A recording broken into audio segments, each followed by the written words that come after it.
S ಎಲ್ಲ ಸ್ಪರ್ಧಾರ್ಥಿಗಳಿಗೆ ನಮಸ್ಕಾರಗಳು. ನಾನು ನಿಮ್ಮೆಲ್ಲರ ಮೆಂಟರ್ ಎಜುಕೇಟರ್ ಇಮಾಂಸ ಮುಲ್ತಾನಿ. ಕರ್ನಾಟಕ ಅಕಾಡೆಮಿಯಲ್ಲಿ ನಿಮ್ಮೆಲ್ಲರಿಗಾಗಿ ಸಮಾಜ ವಿಜ್ಞಾನ ವಿಷಯದಲ್ಲಿ ಒಂದು ವಿಭಾಗವನ್ನು ಇವತ್ತು ಎತ್ಕೊಳ್ತಾ ಇದ್ದೀನಿ. ಅದರಲ್ಲಿ ಒಂದು ಟಾಪಿಕ್ ಅನ್ನು ಡಿಸ್ಕಷನ್ ಮಾಡ್ತೀನಿ.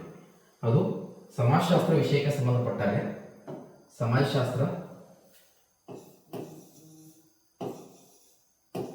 ಸಮಾಜಶಾಸ್ತ್ರದಲ್ಲಿ ಒಂದು ಟಾಪಿಕ್ ಇವತ್ತು 8ನೇ ತರಗತಿಯಿಂದ ಪ್ರಾರಂಭ ಮಾಡ್ತಾ ಇದ್ದೀವಿ. So complete government text book analysis ಅನ್ನ ನಾವು ನೋಡ್ತಾ ಹೋಗ್ತೀವಿ 6 to 12 ಸ್ಟ್ಯಾಂಡರ್ಡ್ ಅವರಿಗೆ. ಸಮಾಜಶಾಸ್ತ್ರದಲ್ಲಿ ಮೊದಲನೇ ಅಧ್ಯಾಯ ಮಾನವ ಮತ್ತು ಸಮಾಜ ಅಂತೇಳಿ ಬರುತ್ತೆ. ಮಾನವ ಮತ್ತು ಸಮಾಜ ಅಂತೇಳಿ. ಸೊ ಸಮಾಜಶಾಸ್ತ್ರ ವಿಷಯದಲ್ಲಿ ಮಾನವ ಮತ್ತು ಸಮಾಜ ಅಂತಕ್ಕಂಥ ಟಾಪಿಕ್ ಅನ್ನ ಡಿಸ್ಕಷನ್ ಮಾಡ್ತೀವಿ.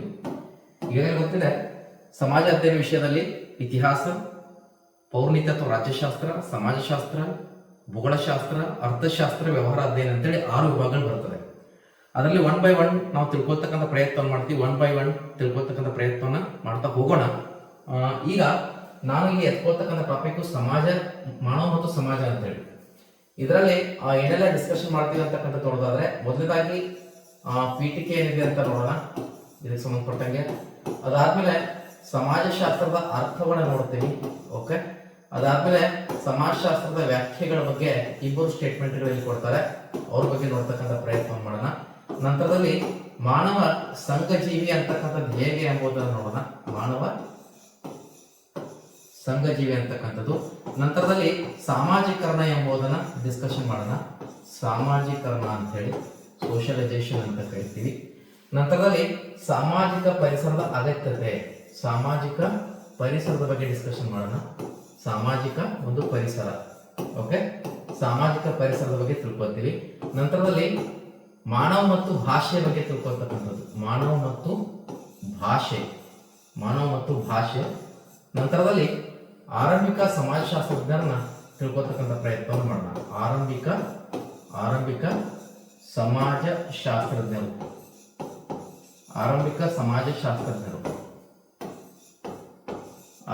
ಸಮಾಜಶಾಸ್ತ್ರಜ್ಞರು. ಹೀಗೆ ಕಂಪ್ಲೀಟ್ ಆಗಿ ಇದು ಡಿಜಿಟಲ್ ಬೋರ್ಡ್ ಮೇಲೆ ಟೀಚಿಂಗ್ ಇರುತ್ತೆ. ಸಮಾಜ ವಿಜ್ಞಾನ ವಿಷಯಕ್ಕೆ ಸಂಬಂಧಪಟ್ಟಂಗೆ 6 ರಿಂದ 12ನೇ ತರಗತಿ. ಅದು ಇತಿಹಾಸ ಇರಬಹುದು, ಪೌರ್ಣಿತ್ಯ ಇರಬಹುದು, ಆಮೇಲೆ ಸಮಾಜಶಾಸ್ತ್ರ ಇರಬಹುದು, ಭೂಗೋಳಶಾಸ್ತ್ರ ಇರಬಹುದು, ಅರ್ಥಶಾಸ್ತ್ರ ಇರಬಹುದು, ವ್ಯವಹಾರ ಅಧ್ಯಯನ ಇರಬಹುದು. ಇದರಲ್ಲಿ 1 ಟಾಪಿಕ್ ಇವತ್ತು ತಗೊಂಡಿದ್ದೀನಿ. ಅತ್ಯಂತ ಒಂದು ಸರಳವಾಗಿರ್ತಕ್ಕಂಥ ಟಾಪಿಕ್. 1 ಅಥವಾ 2 ಪ್ರಶ್ನೆಗಳು ಹಿಂದೆ ಪರೀಕ್ಷೆಯಲ್ಲಿ ಕೇಳ್ತಾ ಹೋಗಿದ್ದಾರೆ. ಮೊದಲನೇದು ಮಾನವ ಮತ್ತು ಸಮಾಜ ಅಂತ ಬಂದಾಗ ಈಗಾಗಲೇ ನಿಮ್ಗೆ ಗೊತ್ತಿದೆ, ಈ ಒಂದು ಮಾನವನ ವಿಕಾಸ ಆಗಿದ್ದು ಹೇಗೆ ಅಂತ ನೋಡಿದಾಗ ಅಥವಾ ಸಮಾಜದ ವಿಕಾಸ ಆಗಿದ್ದು ಹೇಗೆ ಅಂತಂದಾಗ ಸಾಕಷ್ಟು ಒಂದು ಪ್ರಶ್ನೆಗಳಿಗೆ ಉತ್ತರವನ್ನು ಕಂಡುಕೊಳ್ತಕ್ಕಂಥ ಪ್ರಯತ್ನ ಮಾಡಬೇಕಾಗತ್ತೆ. ಮಾನವ ಸಮಾಜ ಸೃಷ್ಟಿಯೋ ಅಥವಾ ಈ ಒಂದು ಮಾನವ ಸಮಾಜ ಸೃಷ್ಟಿನ ಅಥವಾ ಸಮಾಜವನ್ನು ಮಾನವ ಸೃಷ್ಟಿ ಮಾಡಿದಾನ ಅಥವಾ ದೇವರು ಮಾನವನ ಸೃಷ್ಟಿ ಮಾಡಿದಾನ ಅಥವಾ ದೇವರೇ ಮಾನವನ ಸೃಷ್ಟಿ ಮಾಡಿದಾನ ಅಂತಕ್ಕಂಥದ್ದು. ಆಮೇಲೆ ಸಮಾಜವು ನಿತ್ಯ ಪರಿವರ್ತನಶೀಲ ಆಗಿದೆ. ಜನರು ಮತ್ತು ಸಮಾಜದ ನಡುವೆ ಇರತಕ್ಕಂಥ ಸಂಬಂಧಗಳೇ, ಹಾಗಾಗಿ ಈ ಒಂದು ಆಗ್ತಕ್ಕಂಥ ಒಂದು ನಿರಂತರ ಬದಲಾವಣೆ ಪ್ರಗತಿಯ ಸೂಚಕವೇ ಅಂತಕ್ಕಂಥದ್ದು ಬರುತ್ತೆ. ಸೊ ಈಗ ಸಾಕಷ್ಟು ಪ್ರಶ್ನೆಗಳಿಗೆ ಉತ್ತರವನ್ನು ಕಂಡುಕೊಳ್ತಕ್ಕಂಥ ಒಂದು ಸಂದರ್ಭದಲ್ಲಿ ಸುಮಾರು 150 ವರ್ಷಗಳ ಹಿಂದೆ, ಎಷ್ಟು ವರ್ಷಗಳ ಹಿಂದೆ? ಸುಮಾರು 150 ವರ್ಷಗಳ ಹಿಂದೆ ಇದರ ಒಂದು ಈ ಎಲ್ಲ ಸಾಕಷ್ಟು ಪ್ರಶ್ನೆಗಳಿಗೆ ಉತ್ತರವನ್ನು ಕಂಡುಕೊಳ್ತಕ್ಕಂಥ ಪ್ರಯತ್ನ ಮಾಡ್ತಾರೆ. ಅವಾಗ ಈ ಒಂದು ಪ್ರಶ್ನೆಗಳಿಗೆ ಉತ್ತರ ಕಂಡುಕೊಳ್ತಕ್ಕಂಥ ಪ್ರಯತ್ನವೇ ಸಮಾಜ ಒಂದು ಶಾಸ್ತ್ರ ಅಂತಕ್ಕಂಥದ್ದು ಹೇಳ್ಬೋದು. ಅಂದ್ರೆ ಸಮಾಜವನ್ನ ವೈಜ್ಞಾನಿಕವಾಗಿ ಅಧ್ಯಯನ ಮಾಡತಕ್ಕಂಥ ಕ್ರಮ ಏನ್ರಿ? ಸಮಾಜವನ್ನ ಏನ್ ಮಾಡ್ತೀವಿ? ವೈಜ್ಞಾನಿಕವಾಗಿ ಅಧ್ಯಯನ ಮಾಡತಕ್ಕಂಥ ಕ್ರಮ 150 ವರ್ಷಗಳ ಹಿಂದೆ ಪ್ರಾರಂಭ ಆಗುತ್ತೆ. ಆ ಒಂದು ಅಧ್ಯಯನವನ್ನ ಮಾನವ ಮತ್ತು ಮಾನವನ ಜೊತೆಗೆ ಹೊಂದಿರತಕ್ಕಂಥ ಸಂಬಂಧವನ್ನು ಅಧ್ಯಯನ ಮಾಡತಕ್ಕಂಥ ಪ್ರಯತ್ನವನ್ನ ಇಲ್ಲಿ ಮಾಡ್ತಾ ಬರ್ತೀವಿ. ಹಾಗಾದ್ರೆ ನಾವು ಅರ್ಥವನ್ನ ತಿಳ್ಕೊಳ್ಳೋಣ. ಮುಂದಿನದಾಗಿ ಸಮಾಜಶಾಸ್ತ್ರದ ಅರ್ಥ ಏನು?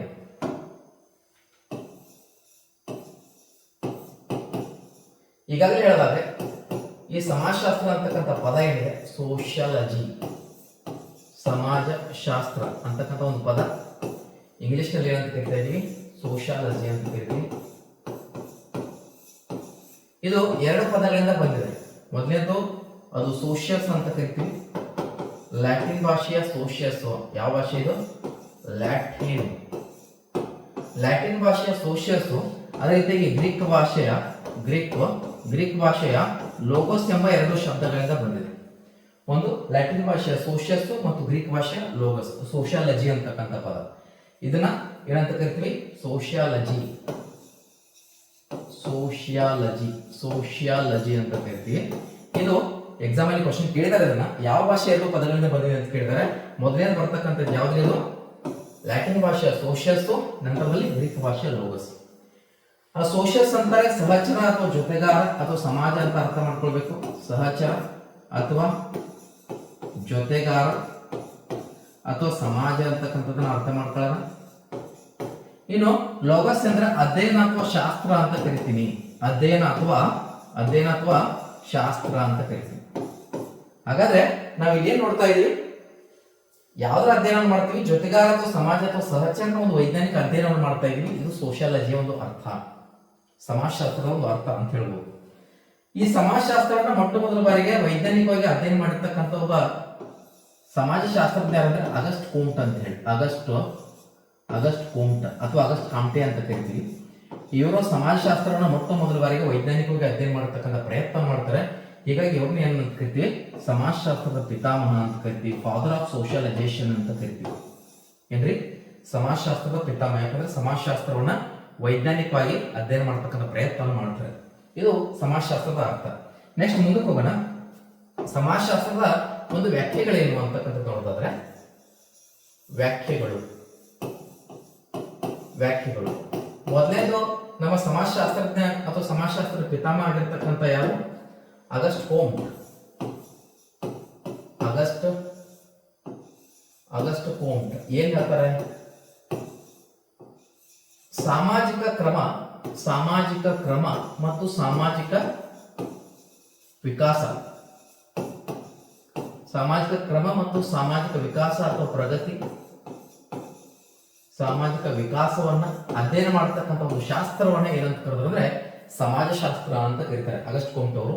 ಇನ್ನೊಬ್ಬ ಬರ್ತಾರೆ, ಅವ್ರ ಹೆಸರು ಏನಪ್ಪಾ ಅಂದ್ರೆ ಮ್ಯಾಕ್ಹೈವರ್ ಮತ್ತು ಪೇಜ್ ಅಂತ ಹೇಳಿ. ಮ್ಯಾಕ್ಹೈವರ್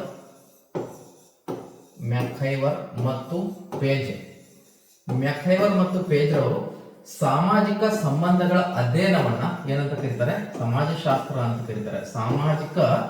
ಸಾಮಾಜಿಕ ಮೇಡಮ್ ಏನೋ ಸರೇನೋ ಸಾಮಾಜಿಕ ಸಂಬಂಧಗಳ ಒಂದು ಅಧ್ಯಯನವನ್ನ ಏನಂತ ಕರೀತಾರೆ? ಸಮಾಜಶಾಸ್ತ್ರ. ಎರಡು ಸ್ಟೇಟ್ಮೆಂಟ್ ನಿಮಗೆ ಕ್ಲಿಯರ್ ಆಗಿದೆ ಅಂತ ಅನ್ಕೋತೀನಿ.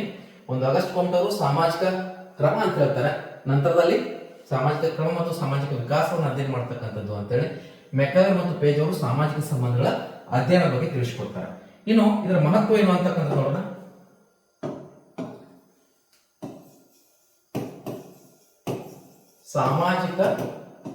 ಸಮಾಜಶಾಸ್ತ್ರದ ಮಹತ್ವ ಮೊದಲೇದು ಡಿಸ್ಕ್ರಿಪ್ಟಿವ್ ಪೇಪರ್ ಅಲ್ಲಿ ಕೇಳಿದಾಗ ಈ ರೀತಿ ನಿಮಗೆ ಪಾಯಿಂಟ್ ವೈಸ್ ಬರೀಬೇಕಾಗುತ್ತೆ. ಮೊದಲೇದು ವ್ಯಕ್ತಿತ್ವದ ಬೆಳವಣಿಗೆಗೆ ಸಹಾಯಕ. ಮಾನವನ ವ್ಯಕ್ತಿತ್ವದ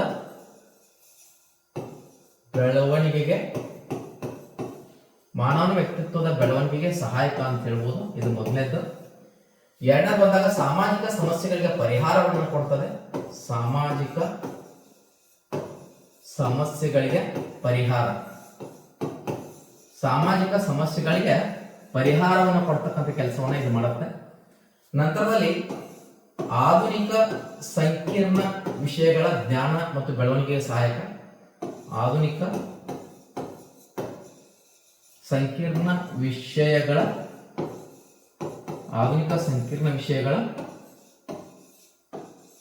ಜ್ಞಾನ ಕೊಡ್ತದೆ ಅಂತಕ್ಕಂಥದ್ದು ನೋಡ್ಬೋದು. ಸೊ ಅದೇ ರೀತಿಯಾಗಿ ನಾಲ್ಕನೇ ಬಂದಾಗ ದುರ್ಬಲ ಮತ್ತು ಅಸಹಾಯಕ ವರ್ಗಗಳ ಏಳಿಗೆಗಳ ಬಗ್ಗೆ ತಿಳಿಯಲು ಸಹಾಯಕ. ದುರ್ಬಲ ಮತ್ತು ಅಸಹಾಯಕ ವರ್ಗಗಳ ಏಳಿಗೆ ಬಗ್ಗೆ ತಿಳಿಯಲು ಹಾಗೂ ಅವರ ಬಗ್ಗೆ ಅರ್ಥ ಮಾಡಿಕೊಳ್ಳಲಿಕ್ಕೆ ಇದು ಸಹಾಯ ಮಾಡುತ್ತೆ. ಸೊ ಇಷ್ಟು ನಿಮಗೆ ಮಹತ್ವದಲ್ಲಿ ಕೇಳ್ತಾರೆ. ಈ 4 ಅಂಶಗಳನ್ನ ಮಹತ್ವದಲ್ಲಿ ನೀವು ನೋಟ್ ಮಾಡ್ಕೊಳ್ಬೇಕಾಗತ್ತೆ. ನೆಕ್ಸ್ಟ್ ನಾವು ಮುಂದಕ್ಕೆ ಹೋಗೋದಾದ್ರೆ ಮಾನವ ಸಂಘ ಜೀವಿ ಅಂತಕ್ಕಂಥದ್ದು. ಏನ್ರಿ? ಮಾನವನು ಸಂಘ ಜೀವಿ. ಒಂದು ಸ್ಟೇಟ್ಮೆಂಟ್ ಕೊಡ್ತಾರೆ ಅರಿಸ್ಟಾಟಲ್ ಅವರು, ಗೊತ್ತಿರಬಹುದು, ತುಂಬಾ ಬಾರಿ ಎಕ್ಸಾಮ್ ಅಲ್ಲಿ ಕೇಳಿದ್ದಾರೆ. Man is A social animal ಅಂತ ಹೇಳಿ. Man is A social animal. ಯಾರು ಹೇಳಿದ್ರು? ಅರಿಸ್ಟಾಟಲ್ ಅವರು ಸ್ಟೇಟ್ಮೆಂಟ್ ಕೊಟ್ಟರು. ಅರಿಸ್ಟಾಟಲ್, ರಾಜ್ಯಶಾಸ್ತ್ರದ ಪಿತಾಮಹ ಅರಿಸ್ಟಾಟಲ್ ಮಾನವನು ಸಂಘಜೀವಿ ಅಂತಕ್ಕಂಥ ಸ್ಟೇಟ್ಮೆಂಟ್ ಅನ್ನು ಕೊಡ್ತಾನೆ. ಯಾವುದೇ ಒಂದು ಊರಿನಲ್ಲಿ ಒಬ್ಬ ವ್ಯಕ್ತಿ ಬಗ್ಗೆ ಬದುಕಬಹುದಾ ಅಂತಕ್ಕಂಥ ನೋಡಿದಾಗ it is not impossible. Without society we can't live. ನಾವು ಸಮಾಜ ಇಲ್ಲದೆ ಬದುಕಲಿಕ್ಕೆ ಸಾಧ್ಯ ಇಲ್ಲ. ಯಾಕಂದ್ರೆ ಒಂದು ಮಗುವಿನ ವಿಕಾಸ ಅಥವಾ ವ್ಯಕ್ತಿಯ ವಿಕಾಸ ಆಗ್ತಕ್ಕಂಥ ಸಮಾಜದಲ್ಲಿ. ಹೀಗಾಗಿ ಸಮಾಜ ಮತ್ತು ವ್ಯಕ್ತಿಯ ನಡುವೆ ಅವಿನಾಭಾವ ಒಂದು ನಿಕಟ ಸಂಬಂಧವನ್ನು ನಾವು ಕಾಣ್ತಾ ಇದ್ದೀವಿ. ಹೀಗಾಗಿ ಈ ಸಮಾಜವನ್ನು ಬಿಟ್ಟು ವ್ಯಕ್ತಿ ಏನಂದ್ರೆ ಬದುಕಲಿಕ್ಕೆ ಸಾಧ್ಯ ಇಲ್ಲ. ಹೀಗಾಗಿ ಮನುಷ್ಯನಲ್ಲಿ ಏನಂತ ಕರಿತೀವಿ, ಸಂಘಜೀವಿ ಅಂತ ಕರಿತೀವಿ. ಇದೊಂದು ಇಂಪಾರ್ಟೆಂಟ್ ಆಗುತ್ತೆ. ನೆಕ್ಸ್ಟ್ ಬಂದಾಗ ಮನುಷ್ಯನ ಸಾಮಾಜಿಕ ಪರಿಸರದ ಅಗತ್ಯತೆ ಇದೆಯಾ ಅಂತ ಹೇಳಿ. ಸಾಮಾಜಿಕ ಒಂದು ಪರಿಸರ ಮನುಷ್ಯನಿಗೆ ಬೇಕಾ? ಸಾಮಾಜಿಕ ಪರಿಸರ. ಸೊ ನಾವ್ ಏನ್ ಮಾಡ್ಕೋಬಹುದು, ಮನುಷ್ಯನಿಗೆ ಇಲ್ಲಿ ಒಂದು ಸ್ಟೇಟ್ಮೆಂಟ್ ಕೊಟ್ಟಿದ್ದೆ ನಾನು ಸ್ಟಾರ್ಟಿಂಗ್ ಅಲ್ಲಿ ಬರೀಬೇಕಾದ್ರೆ, ಸಾಮಾಜಿಕರಣದ ಬಗ್ಗೆ. ಮನುಷ್ಯನು ಸಂಘಜೀವಿ ಅಂತಕ್ಕಂಥದ್ರೆ ಸಮಾಜವನ್ನು ಬಿಟ್ಟು ಬದುಕಲಿಕ್ಕೆ ಸಾಧ್ಯ ಇಲ್ಲ. ಹಾಗಾದ್ರೆ ಸಾಮಾಜಿಕರಣ ಹೆಂಗಾಗತ್ತೆ ವ್ಯಕ್ತಿತ್ವ ಅಂತಕ್ಕಂಥದ್ದು ನೋಡಿದಾಗ, ಸಾಮಾಜಿಕರಣ ಹೆಂಗಾಗತ್ತೆ? ಸಾಮಾಜಿಕ ಪರಿಸರಕ್ಕೆ ಹೋಗೋದಕ್ಕಿಂತ ಮುಂಚಿತವಾಗಿ ಸಾಮಾಜಿಕರಣ ಹೆಂಗಾಗತ್ತೆ? ಈಗಾಗಲೇ ನಾನು ಹೇಳಿದ್ದೀನಿ ಏನು, ಸಾಮಾಜಿಕರಣದ ಸಾಕಷ್ಟು ನಿಯೋಗಿಗಳು ಬರ್ತವೆ. ಮಗುವಿನ ಸಾಮಾಜಿಕರಣದ ಮೊದಲ ನಿಯೋಗಿ ಯಾವುದಂದ್ರೆ ಕುಟುಂಬ ನೆರೆಹೊರೆ ಆಗಿರ್ಬೋದು, ಸಮವಯಸ್ಕರ ಗುಂಪಾಗಿರ್ಬೋದು, ಶಾಲೆ ಆಗಿರ್ಬೋದು, ಅದ್ರ ಜೊತೆಗೆ ಸಮೂಹ ಮಾಧ್ಯಮಗಳಾಗಿರ್ತಕ್ಕಂಥ ದೂರದರ್ಶನ ಆಗಿರ್ಬೋದು, ನಿಯತಕಾಲಿಕೆಗಳಾಗಿರ್ಬೋದು, ಆಮೇಲೆ ಮೊಬೈಲ್ ಫೋನ್ ಆಗಿರ್ಬೋದು, ಈ ರೀತಿಯಾಗಿ ಎಲ್ಲ ಮಾಧ್ಯಮಗಳು ಬರ್ತವೆ. ಸೊ ಸಾಮಾಜಿಕರಣ ಅಂದ್ರೆ ಏನು? ಮಗು ತನ್ನ ತಂದೆ ತಾಯಿಗಳಿಂದ ದೈಹಿಕವಾಗಿ ಬೆಳವಣಿಗೆ ಮತ್ತು ಪೋಷಣೆಯನ್ನು ಮಾಡ್ತಾರೆ. ತಂದೆ ತಾಯಿಗಳು ಮಗುವಿಂದು ಶಾಲೆಗೆ ಕಳಿಸ್ತಾರೆ. ಶಾಲಾ ಶಿಕ್ಷಣ, ಆರೋಗ್ಯ, ಉತ್ತಮವಾಗಿರ್ತಕ್ಕಂಥ ಬೇಕಾಗಿರ್ತಕ್ಕಂಥ ಮಗುವಿನ ಅಗತ್ಯತೆಗಳನ್ನ ಪೂರೈಸ್ತಕ್ಕಂಥ ಕೆಲಸವನ್ನ ಸಮಾಜದಲ್ಲಿ ತಂದೆ ತಾಯಿಗಳು ಮಕ್ಕಳಿಗೆ ಮಾಡ್ತಾರೆ. ಅದಾದ್ಮೇಲೆ ನೆಕ್ಸ್ಟ್ ಬರ್ತಕ್ಕಂಥವ್ರು ಯಾರಪ್ಪ ಅಂದ್ರೆ ಶಿಕ್ಷಕರು ಪಾಠ ಅಧ್ಯಯನ ಮಾಡ್ತಾರೆ. ಶಾಲೆಯಲ್ಲಿ ಔಪಚಾರಿಕ ಶಿಕ್ಷಣ ಮಕ್ಕಳಿಗೆ ಸಿಗತ್ತೆ. ಅದ್ರ ಜೊತೆಗೆ ಸಮವಯಸ್ಕರಿಂದ ಕೂಡಿ ಬಾಳ್ತಕ್ಕಂಥದ್ದು ಕಲಿತಾರೆ ಮಕ್ಕಳು. ಏನ್ ಕಲಿತಾರೆ? ಕೂಡಿ ಬಾಳೋದನ್ನ, ಒಗ್ಗಟ್ಟಾಗಿ ಹೊಂದಾಣಿಕೆಯನ್ನ ಮಾಡೋದನ್ನ ಮಕ್ಕಳು ಕಲಿತಾರೆ. ಅದೇ ರೀತಿಯಾಗಿ ಸಮೂಹ ಮಾಧ್ಯಮಗಳಿಂದ ರಾಷ್ಟ್ರೀಯ ಮತ್ತು ಅಂತಾರಾಷ್ಟ್ರೀಯ ಹಾಗೂ ಹೊರ ಜಗತ್ತಿನ ಮಾಹಿತಿಗಳನ್ನ ತಾನು ತಿಳ್ಕೊಳ್ಳಿಕ್ಕೆ ಸಾಧ್ಯ ಆಗುತ್ತೆ ಸಾಮಾಜಿಕರಣದಿಂದ. ಹೀಗೆ ಪ್ರತಿಯೊಂದು ಸಾಮಾಜಿಕರಣದ ನಿಯೋಗಿಗಳು ಏನ್ ಬರ್ತವೆ, ಪ್ರಾಥಮಿಕ ನಿಯೋಗ ಇರ್ತಕ್ಕಂಥ ಕುಟುಂಬ ಆಗಿರ್ಬೋದು, ದ್ವಿತೀಯಕ ನಿಯೋಗಗಳಲ್ಲಿ ಬರ್ತಕ್ಕಂಥ ಸಮವಯಸ್ಕರ ಗುಂಪು ಆಗಿರ್ಬೋದು, ಶಾಲೆ ಆಗಿರ್ಬೋದು, ಧರ್ಮ ಆಗಿರ್ಬೋದು, ಸಮೂಹ ಮಾಧ್ಯಮಗಳಾಗಿರ್ಬೋದು, ಇದೆಲ್ಲವೂ ಕೂಡ ಮಗುವಿನ ಸಾಮಾಜಿಕರಣದ ಮೇಲೆ ಪ್ರಭಾವ ಬೀರುತ್ತೆ. ಮಗು ಸಮಾಜದಲ್ಲಿ ಬದುಕಬೇಕಾಗಿತ್ತಂದ್ರೆ ಭಾಷೆಯನ್ನ ಕಲಿಬೇಕು, ಓದ್ಬೇಕು.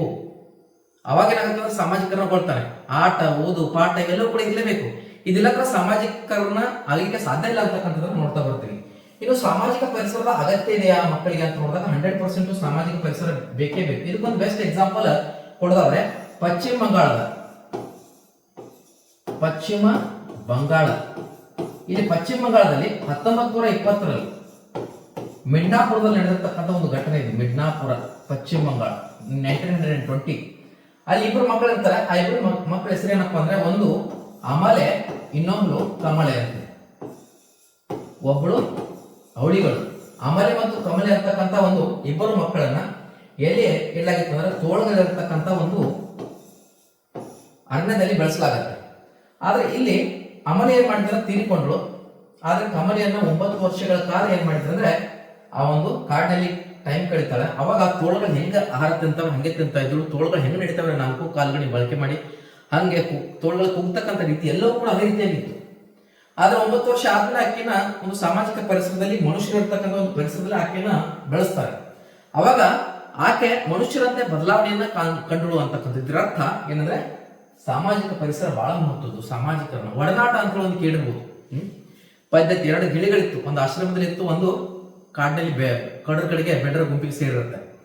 ಆ ಆಶ್ರಮದ ಗಿಳಿ ಬರ್ರಿ ಕೂತ್ಕೊಡ್ರಿ ಅಂತಕ್ಕಂಥದ್ದು ಹೇಳುತ್ತೆ. ಅದೇ ಒಂದು ವಿಶ್ರಾಂತಿ ತಗೊಳ್ರಿ ಅಂತ ಹೇಳುತ್ತೆ. ಮುಂದೆ ಫಾರೆಸ್ಟ್ ಗಿಳಿಗೆ ಹೋದಾಗ, ಇದು ಬೇಡರ ಕಡೆಗೆ ಇರ್ತಕ್ಕಂಥ ಗಿಳಿ ಹತ್ರ ಹೋದಾಗ ಬಡಿರಿ, ಕೊಲ್ರಿ, ಬಡಿರಿ ಅಂತ ಹೇಳುತ್ತೆ. ಸೊ ಇದು ಸಾಮಾಜಿಕ ಪರಿಸರ. ನಾವು ಯಾರ ಜೊತೆಗೆ ಇರ್ತೀವಿ ಹಂಗೆ ನಾವು ರೂಪುಗೊಳ್ತೀವಿ ಅಂತಕ್ಕಂಥ ನೋಡ್ತಾ ಬರ್ತೀವಿ. ಸೊ ಇದು ನಿರ್ಧಾರ ಮಾಡ್ಕೋಬೇಕು. ಸಾಮಾಜಿಕ ಪರಿಸರ ನಮ್ಮಲ್ಲಿ ಆಗ್ತಕ್ಕಂಥ ಬದಲಾವಣೆಗಳು ನಮ್ಮ ಸುತ್ತಮುತ್ತಲಿನ ಇರ್ತಕ್ಕಂಥ ವ್ಯಕ್ತಿಗಳಿಂದ ಆಗ್ತವೆ. ಹೀಗಾಗಿ ಆ ವ್ಯಕ್ತಿಗಳು ಚೆನ್ನಾಗಿರ್ಬೇಕು, ಆ ಮಗುಗೆ ಸಿಗ್ತಕ್ಕಂಥ ಪರಿಸರ ಚೆನ್ನಾಗಿರ್ಬೇಕು. ಅದೇ ಚೆನ್ನಾಗಿಲ್ಲ ಪರಿಸರ ಅಂದ್ರೆ ಸುತ್ತಮುತ್ತಲಿನ ಪರಿಸರ ಏನಾಗುತ್ತೆ ಅಂದ್ರೆ ಸಂಪೂರ್ಣವಾಗಿ ಆ ವ್ಯಕ್ತಿಯ ವ್ಯಕ್ತಿತ್ವ ಏನಾದ್ರೆ ಸರ್ವನಾಶ ಆಗಿ ಹೋಗುತ್ತೆ ಅಂತಕ್ಕಂಥ ನೋಡ್ತಾ ಬರ್ತೀವಿ. ಇದು ಒಂದು ಸಾಮಾಜಿಕ ಪರಿಸರ ಆಯ್ತು. ನೆಕ್ಸ್ಟ್ ಬಂದಾಗ ಡಿಸ್ಕಷನ್ ಮಾಡೋಣ. ಯಾವುದು? ಭಾಷೆ, ಮಾನವ ಮತ್ತು ಭಾಷೆ ಅಂತೇಳಿ.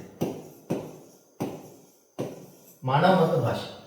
ಹಿಂದೆ ನಾವು ನೋಡೋದಾದ್ರೆ ಪ್ರತಿಯೊಬ್ಬ ಮನುಷ್ಯ ಇವತ್ತು ಭಾಷೆಯನ್ನು ಬಳಸ್ತಾನೆ. ಯಾಕಂದ್ರೆ ಭಾಷೆಯ ಜ್ಯೋತಿ ಬೆಳಗದೇ ಇದ್ದಾರೆ ಆಶೇಷ ಭುವನತ್ರಯವು ಕತ್ತಲಾಗಿ ಬಿಡ್ತಿತ್ತು ಅಂತ ಹೇಳಿ ದಂಡಿ ಅಂತಕ್ಕಂಥ ಮಹಾಕವಿ ಹೇಳ್ತಾನೆ. ಹೆನ್ರಿ, ಭಾಷೆಯ ಜ್ಯೋತಿ ಜಗತ್ತನ್ನು ಬೆಳಗದೇ ಇದ್ದರೆ ಆಶೇಷ ಭುವನತ್ರಯವು ಕತ್ತಲಾಗಿ ಬಿಡುತ್ತಿತ್ತು. ಯಾಕಂದ್ರೆ ಭಾಷೆ ಮೂಲಕ ನಾವು ಏನ್ ಮಾಡ್ತೀವಿ, ಸಂವಹನವನ್ನು ಮಾಡ್ತೀವಿ, ನಮ್ಮ ಆಚಾರ ವಿಚಾರಗಳನ್ನು ಹಂಚಿಕೊಳ್ತೀವಿ. ಧ್ವನಿ ಸಂಕೇತಗಳ ಮೂಲಕ ನಮ್ಮ ಅಭಿಪ್ರಾಯಗಳನ್ನ ಆಲೋಚನೆಯನ್ನು ವ್ಯಕ್ತಪಡಿಸುವ ಒಂದು ಪ್ರಕ್ರಿಯೆ ಏನಂತ ಕರಿತೀವಿ ಅಂದ್ರೆ ಭಾಷೆ ಅಂತ ಕರಿತೀವಿ, ಲ್ಯಾಂಗ್ವೇಜ್ ಅಂತ ಕರಿತೀವಿ. ಲಿಂಗ್ವಾದಿಂದ ಬಂದಿದೆ, ಮುಂದೆ ಕನ್ನಡ ಭುವನಶಾಸ್ತ್ರದಲ್ಲಿ ಮಾತಾಡ್ತೀನಿ ಅದ್ರ ಮೇಲೆ. ಸೊ ಇಲ್ಲಿ ಇನ್ನೊಂದು ಬಹಳ ಇಂಪಾರ್ಟೆಂಟ್, ನಾವು ಯಾವುದೇ ವಿಚಾರವನ್ನು ಹಿಂದೆ ಆಂಗಿಕ ಭಾಷೆ ಇತ್ತು. ಆಂಗಿಕ ಭಾಷೆ ಅಂದ್ರೆ ಏನು? ಫಾರ್ ಎಕ್ಸಾಂಪಲ್ ಊಟ ಮಾಡೋದಾದ್ರೆ ಮಲಗುವಿಕೆ ಸಂಕೇತ, ಶಿಳ್ಳೆ, ಇವು ಇರುತ್ತೆ. ಆಂಗಿಕ ಭಾಷೆ ಇತ್ತು, ತನ್ನ ದೇಹದ ಆಯವ್ಯಗಳನ್ನ ಬಳಸಿ ಭಾಷೆಯನ್ನು ಮಾತಾಡ್ತಾ ಇತ್ತು.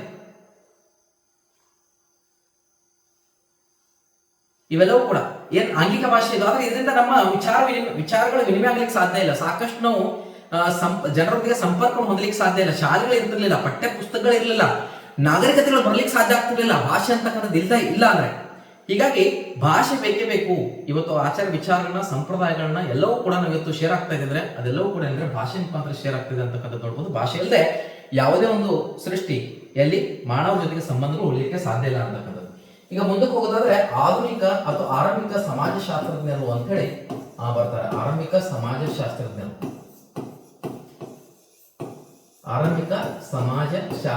ಅಂತ ಬರ್ತಾರೆ.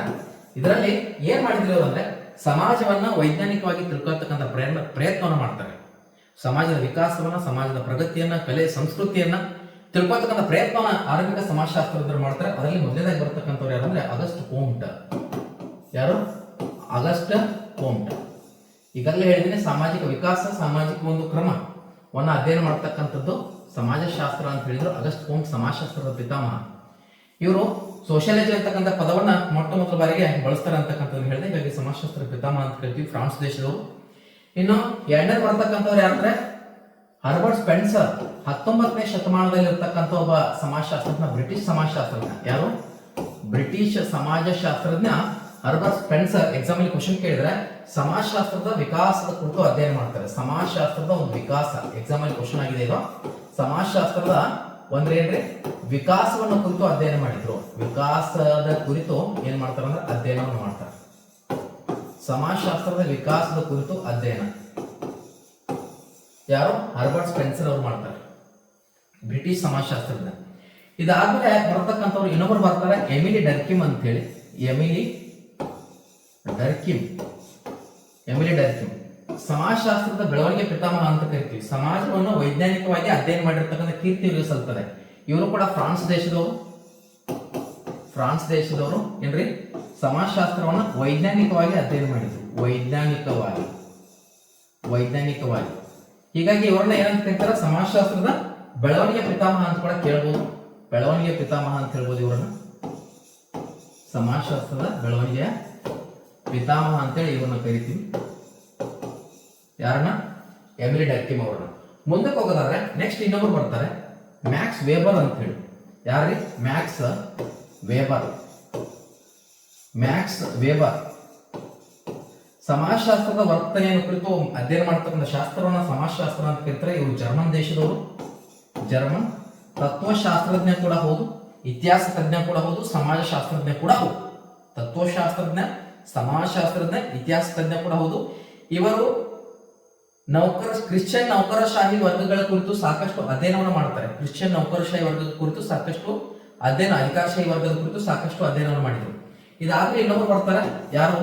Karl Marx. So Emile Durkheim ಅವರಿಗೆ ಕ್ವಶನ್ ಕೇಳಿದ್ರು ಹಿಂದೆ. ಸ್ವಲ್ಪ ಡೆಪ್ತ್ ಹಿಂದೆ ಕಂಟೆಂಟ್ ಸ್ವಲ್ಪ ಕಡಿಮೆ ಮಾಡಿದ್ದಾರೆ. ಬಟ್ ಇಷ್ಟು ಓದ್ಕೊಂಡ್ರೆ ಸಾಕು. ನೀವು ಟಿ ಜಿಪಿಎಸ್ ಯಾರೇ ಓದ್ತಾ ಇರಲಿ, ನಮ್ಮ teaching exams category 6 to 12 standard government text book ಅನ್ನ ಅನಾಲಿಸಿಸ್ ಮಾಡಿದ್ರೆ ಸಾಕಾಗುತ್ತೆ. ಕಾರ್ಲ್ ಮಾರ್ಕ್ಸ್ ಜರ್ಮನಿಯ, ಇವರು ಕೂಡ ಜರ್ಮನ್ ದೇಶದವರು. ದಾಸ್ ಕ್ಯಾಪಿಟಲ್, ಕಮ್ಯುನಿಸ್ಟ್ ಮ್ಯಾನಿಫೆಸ್ಟೋ ಮತ್ತು ದಿ ಹೋಲಿ ಫ್ಯಾಮಿಲಿ ಅಂತಕ್ಕಂಥ ಕೃತಿಗಳನ್ನ ಬರೀತಾರೆ. Das capital, communist manifesto, the Holi family ಅಂತ ಹೇಳಿ. ಇವರು ಕೂಡ ತತ್ವಶಾಸ್ತ್ರಜ್ಞ ಕೂಡ ಹೌದು, ಸಮಾಜಶಾಸ್ತ್ರಜ್ಞ ಕೂಡ ಹೌದು, ಇತಿಹಾಸ ತಜ್ಞ ಕೂಡ ಹೌದು. ವರ್ಗ ಸಂಘರ್ಷದ ಬಗ್ಗೆ ತಿಳಿಸಿಕೊಟ್ರು ಅಂತಕ್ಕಂಥದ್ದು ಹೇಳಿದೀನಿ ಹಿಂದೆ, ಹೌದಾ? ವರ್ಗ ಸಂಘರ್ಷದ ಬಗ್ಗೆ ಕಾರ್ಲ್ ಮಾರ್ಕ್ಸ್ ಅವರು ತಿಳಿಸಿಕೊಡ್ತಾರೆ. ಉಳ್ಳವರು ಮತ್ತು ಇಲ್ಲದವರ ನಡುವಿನ ಹೋರಾಟವನ್ನು ಇತಿಹಾಸ ಅಂತ ಕರೆದ್ರು ಅಂತಕ್ಕಂಥದ್ದು ಬರುತ್ತೆ. ಮುಂದೆ ಡಿಸ್ಕಷನ್ ಮಾಡೋಣ. ಇತಿಹಾಸದಲ್ಲಿ ಅದ್ರ ಬಗ್ಗೆ ಹೇಳ್ಬೇಕಾದ್ರೆ ಹೇಳ್ತೀನಿ ನಿಮ್ಗೆ. ಇನ್ನು ನೆಕ್ಸ್ಟ್, ಈಗ ಬ್ರಿಟಿಷ್ ದೇಶದವರು ಅಂದ್ರೆ ಬ್ರಿಟನ್ ದೇಶದವರು, ಬ್ರಿಟಿಷರು ನಮ್ಮ ದೇಶಕ್ಕೆ ಬಂದಾಗ ಬ್ರಿಟಿಷರು ನಮ್ಮ ದೇಶಕ್ಕೆ ಬಂದಾಗ 1914ರಲ್ಲಿ ಒಂದು ಸಮಾಜಶಾಸ್ತ್ರದ ಒಂದು ವೈಜ್ಞಾನಿಕ ಅಧ್ಯಯನ ಪ್ರಾರಂಭ ಆಗುತ್ತೆ ಮುಂಬೈ ವಿಶ್ವವಿದ್ಯಾಲಯದಲ್ಲಿ. ಇನ್ ಮುಂಬೈ ಯೂನಿವರ್ಸಿಟಿ, ಮುಂಬೈ ವಿಶ್ವವಿದ್ಯಾಲಯದಲ್ಲಿ ಏನ್ ಮಾಡಿದ್ರು ಅಂದ್ರೆ ಸಮಾಜಶಾಸ್ತ್ರದ ಅಧ್ಯಯನ ಶಾಖೆಯನ್ನು ಅವರು ತೆರೀತಾರೆ ಅಂತಕ್ಕಂಥ ನೋಡ್ಬೋದು. ಇದು ಕೂಡ ಎಕ್ಸಾಮ್ ಅಲ್ಲಿ ಕ್ವಶನ್ ಆಗಿದೆ, ಇಂಪಾರ್ಟೆಂಟ್, ಬಹಳ ಇಂಪಾರ್ಟೆಂಟ್. ಇದಲ್ಲದೆ ಇನ್ನು ಭಾರತೀಯ ಸಮಾಜಶಾಸ್ತ್ರಜ್ಞರು ಬರ್ತಾರೆ, GS ಗುರೆ ಬರ್ತಾರೆ. GS ಗುರೆ ಅವರನ್ನ ಭಾರತದ ಸಮಾಜಶಾಸ್ತ್ರದ ಪಿತಾಮಹ ಅಂತ ಕರಿತೀವಿ. MN ಶ್ರೀನಿವಾಸ್ ಅವರು ಬರ್ತಾರೆ, ಕರ್ನಾಟಕದ ಸಮಾಜಶಾಸ್ತ್ರದ ಪಿತಾಮಹ ಅಂತ ಕರಿತೀವಿ. MN ಶ್ರೀನಿವಾಸ್ ವಿಶೇಷವಾಗಿ. ಇರಾವತಿ ಕರ್ವೆ ಅವರು ಬರ್ತಾರೆ, ದೇಸಾಯಿ ಅವರು ಬರ್ತಾರೆ. ನಂತರದಲ್ಲಿ ಈ ರೀತಿ ಸಾಕಷ್ಟು ಪಾರ್ವತಮ ಅವರು ಬರ್ತಾರೆ. ಹೀಗೆ ಬೇರೆ ಬೇರೆ ಒಂದು ಸಮಾಜಶಾಸ್ತ್ರಜ್ಞರೆಲ್ಲರೂ ಕೂಡ ಇದರಲ್ಲಿ ಬಂದಿದ್ದಾರೆ. ಸೊ ಡಾಕ್ಟರ್ ಬಾಬಾ ಸಾಹೇಬ್ ಅಂಬೇಡ್ಕರ್ ಅವರು ಕೂಡ ಹಿಂದೆ ಸಮಾಜಶಾಸ್ತ್ರಜ್ಞರಾಗಿ ನಾವು ಗುರುತಿಸ್ತಕ್ಕಂಥದ್ದನ್ನ ನೋಡಿದ್ದೀವಿ. ಸೊ ಇನ್ನು ಸಾಕಷ್ಟು ಜನರು ಇಲ್ಲಿ ಬರ್ತಾರೆ. ಆದ್ರೆ 8ನೇ ತರಗತಿಗೆ ಸಂಬಂಧಪಟ್ಟಿರ್ತಕ್ಕಂಥ ಇಷ್ಟು ಟಾಪಿಕ್ ನೀವು ಓದ್ಕೊಂಡ್ರೆ ಸಾಕಾಗುತ್ತೆ. ಹೀಗೆ ಪ್ರತಿಯೊಂದು 6ರಿಂದ 12ನೇ ತರಗತಿ ಪಠ್ಯ ಪುಸ್ತಕಗಳನ್ನ ಒಂದು ಡಿಜಿಟಲ್ ಬೋರ್ಡ್ ಮೇಲೆ ತರ್ತಕ್ಕಂಥ ಪ್ರಯತ್ನವನ್ನ ಮಾಡ್ತೀನಿ ಮುಂದುವರ್ತಕ್ಕಂಥ ದಿನಗಳಲ್ಲಿ. ಈ ವಿಡಿಯೋನ ವೀಕ್ಷಿಸ್ತಿರ್ತಕ್ಕಂಥ ಎಲ್ಲ ನನ್ನ ಸ್ಪರ್ಧಾರ್ಥಿಗಳಿಗೆ ನಮಸ್ಕಾರ ಸಲ್ಲಿಸಿ ಇವತ್ತಿನ ಟಾಪಿಕ್ ವಿವರ ಮಾಡ್ತಾ ಇದ್ದೀನಿ. ವಂದನೆಗಳು.